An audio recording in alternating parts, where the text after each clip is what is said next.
We're very grateful to those who have the courage and the compassion to change things in their lives, often beginning with hope, that thing with feathers. It's a beginning. And we honor ourselves and we honor others who stand in their truth, who have the compassion and the courage to make a difference, no matter what things may be looking like out there. And of course, courage and compassion have a lot in common etymologically, by, the history of words. Because compassion is simply feeling with. That's a heart thing, isn't it? Well, so is courage. For the French, coeur, the heart. It's of the heart. So both courage and compassion begin in the heart, in the very center of each of us. And the reason we can experience either one is because we're all made out of the same life, which is the life divine. And the things that are true, the qualities that are true of God are also true of us because we were made out of that life. There isn't any other. One life. God's life. Your life. My life. We all participate in it. So we honor the compassion of awakened people who feel for all sentient beings. And our ability to perceive the divinity within everyone definitely opens up the possibility for us ultimately to live in harmony with one another.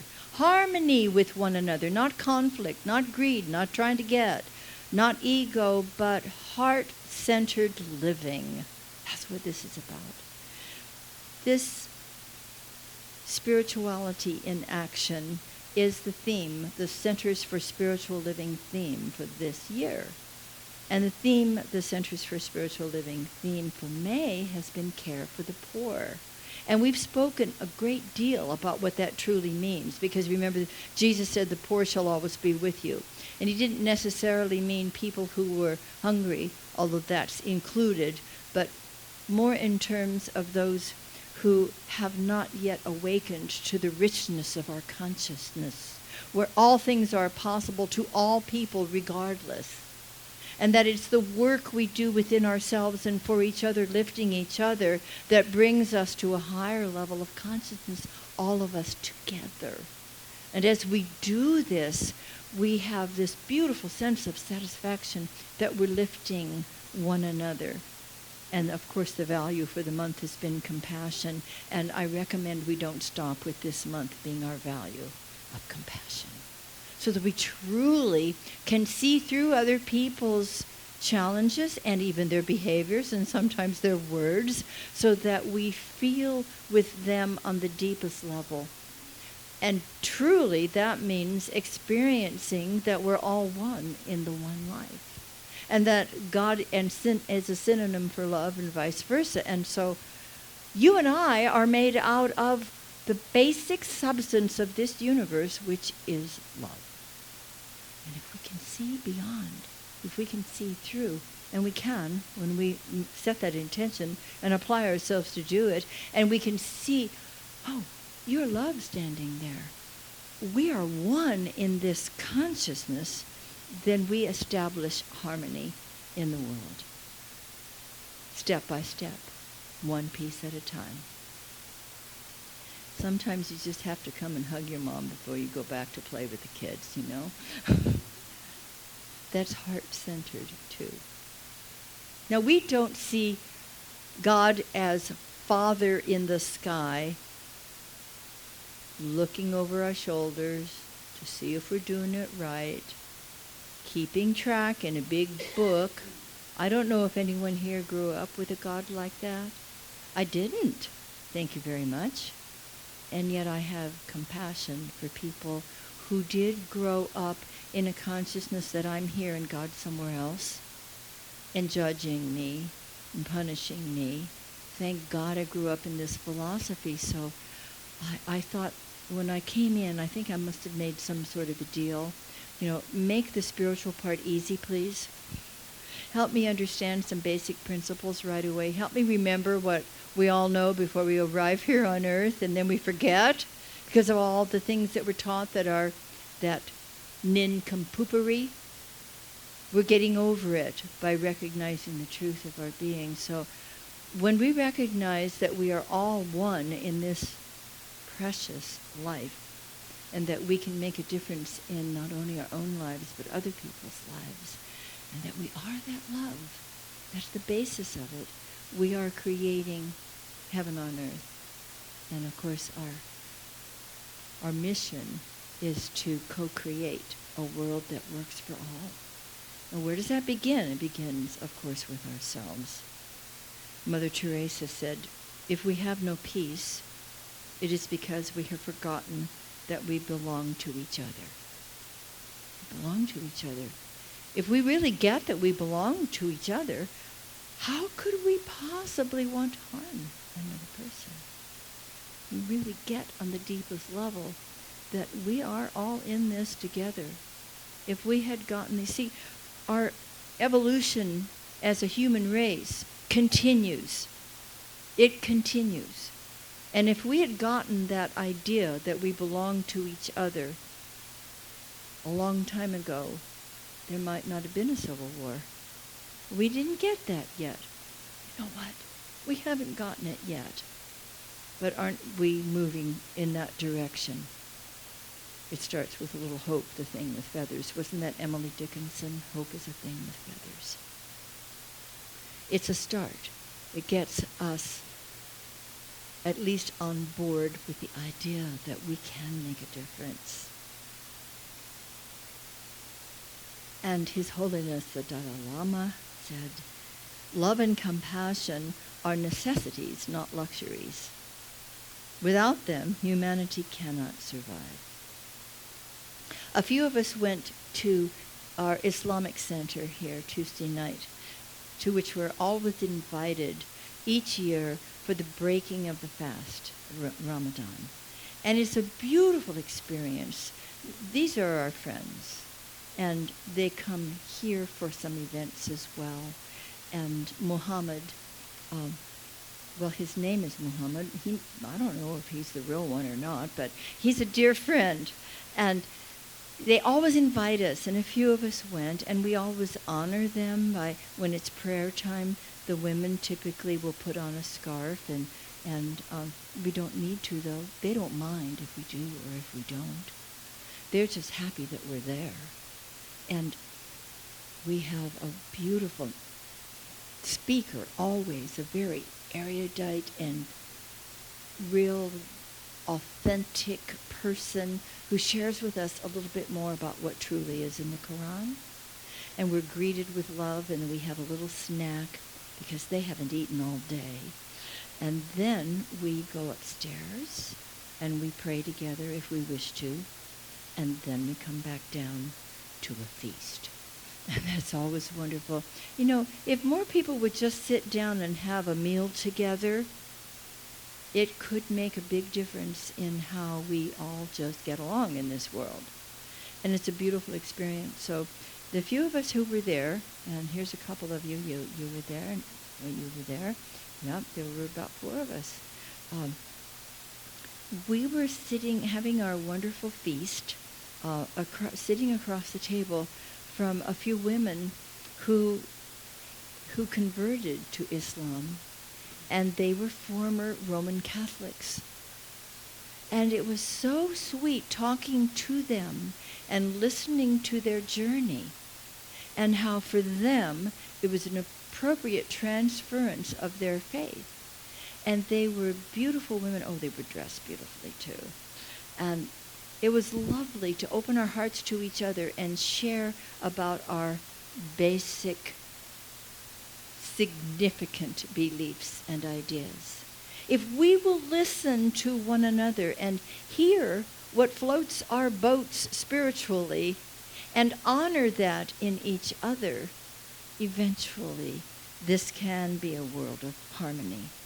And I want us to learn to love each other fiercely and unequivocally, so that we can see another person who may be very different from us, very different views, very different customs. And just know and remember that we all belong to each other, and that we have the compassion and we have the courage to be together in a way that elevates each other, that honors and respects one another. Henri Nouwen, the beautiful French priest, said, "Let us not underestimate how hard it is to be compassionate. Compassion is hard because it requires the inner disposition to go with others to a place where they are weak, vulnerable, lonely, and broken. But this is not our spontaneous response to suffering. What we desire most is to do away with suffering by fleeing from it or finding a quick cure for it.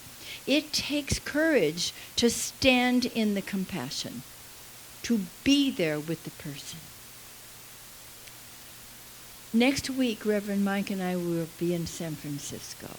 You'll have a wonderful speaker, Neil Pinkman. He's the husband of Reverend Michelle, and he is in process in his ministerial training.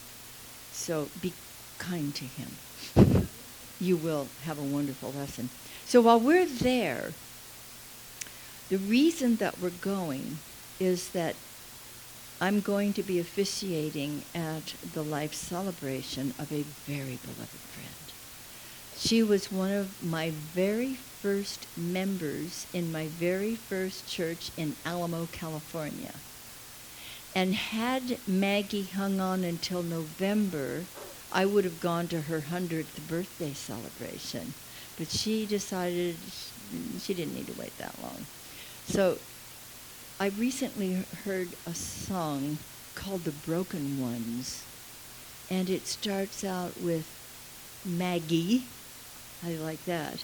Maggie, who loved Raggedy Ann dolls and found one in a neighbor's trash can, and it didn't have an eye and its arm was broken. And Maggie took it home and added it to the rest of her dolls and made it better and loved her as much as the other dolls. And then this song goes, it's hard for me to listen to it without the tears. Then this song goes on to, and then when she had grown up and a 17-year-old girl came to her with track marks on her arms and could hardly stand, and she took her in. It's like, this is my Maggie, that she always was there. And she did, by the way, love Raggedy Ann dolls.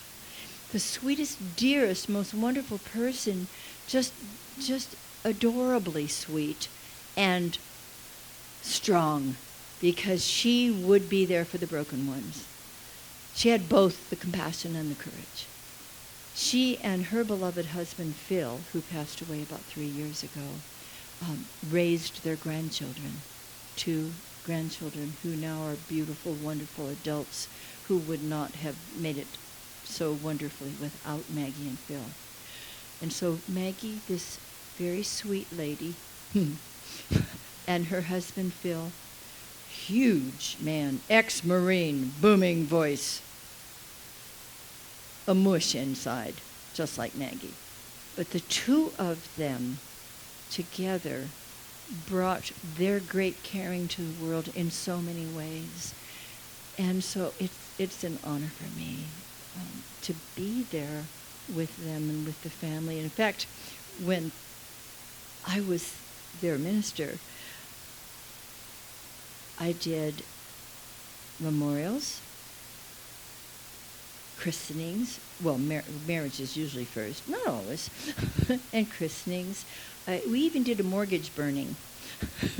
Every celebration for them was important, and I always felt grateful to be a part of it. So this is just the completion of that. She's a hero to me, and she really, the whole family actually speaks to me of what we're talking about today. You've heard about no mud, no lotus. See, we must have both the courage and the compassion move through the very difficult things that we experience in our personal lives and in this world itself. The lotus is the most beautiful flower whose petals open one by one, but will only grow in the mud in order to grow and to gain wisdom. So first, you and I must have the mud. Those are the obstacles that we face in life, and it's suffering. And the mud speaks of the common ground. It is the common ground that humans share, no matter what our stations in life may be. So whether we have it all or whether we have nothing, we're all faced with the same obstacles. We all move through the sadness, the loss, the illness, the dying, the death. And if we're to strive as human beings to gain more wisdom, and isn't that what we're doing in our spiritual evolutionary process? More kindness, more compassion. We must have the intention to grow as a lotus and open each petal one by one step at a time, baby step at a time. And you remember, a baby step is a big deal to baby. And we take those steps. We're willing to feel a little bit of compassion here and there for someone we may not have really wanted to feel that before. We may have a little bit more bravery about stepping out and speaking out than we did before. One petal at a time, growing in the mud, growing out of the mud, and it has nourished us. Can you think of times that you've had really tough, terrible things happen in your life, and then later on recognized there were really beautiful gifts in there for you? We want to find the gifts, not to dwell in the stories, but to find the gifts and to use those for strength to continue moving on as we open up that beautiful petal, one at a time. Reverend Mike was recently in Chicago, where he goes every few weeks for business, and it's very cute. I opened up my computer the morning after he left, and there were 3 cards in there. One said Tuesday, one said Wednesday, and one said Thursday. And this was Thursday's card. I love this. It's a tiger with a unicorn horn, sunglasses, and wings. Is that cool? You know, it says, "You're almost too awesome to be real." And I think we need to get that for ourselves. You are almost too awesome to be real, and yet real you are. And we get real with a small r when we deal with the stuff that's in the mud. And we get into our large R reality when we remember that we have the courage of the divine that is a part and parcel of us, as we are part and parcel of the greater life, to move forward and to change the things in our own lives that need to be changed, and then to step out into the world and make a difference there, one petal at a time. I'd like to read for you a suggested experiment that was written by Ernest Holmes in April of 1942 during World War II.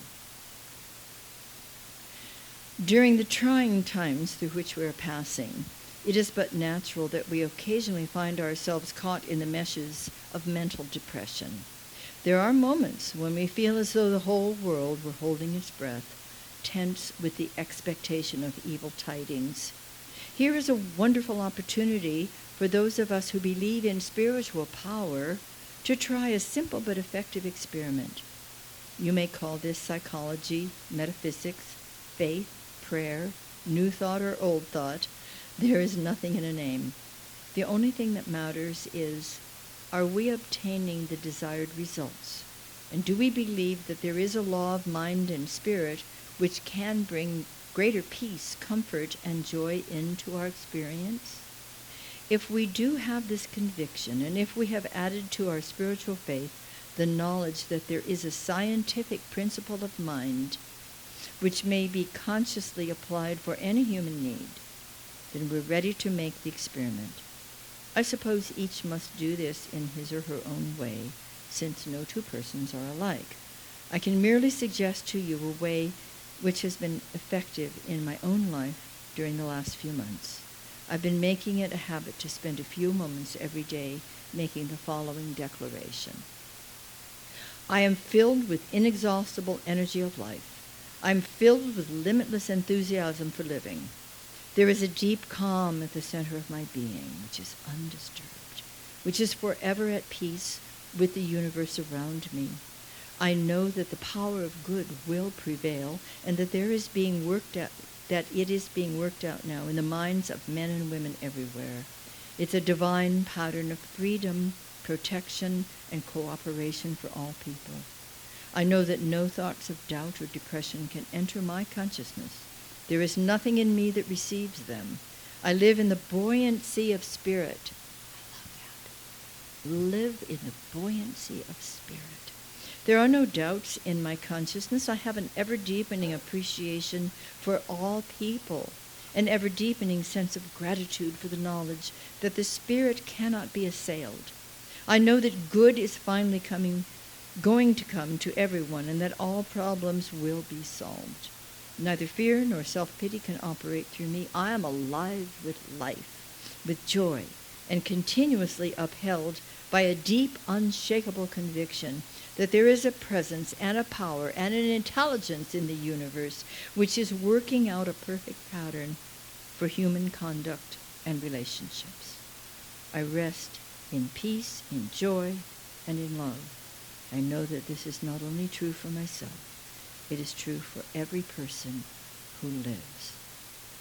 It is not at all necessary that everyone should use these identical words, but I do believe that we should all cover these principal thoughts which seek to rob us of a sense of happiness and security, and particularly those thoughts that would discourage us and keep us from believing that the victory of truth must always rest on the side of right.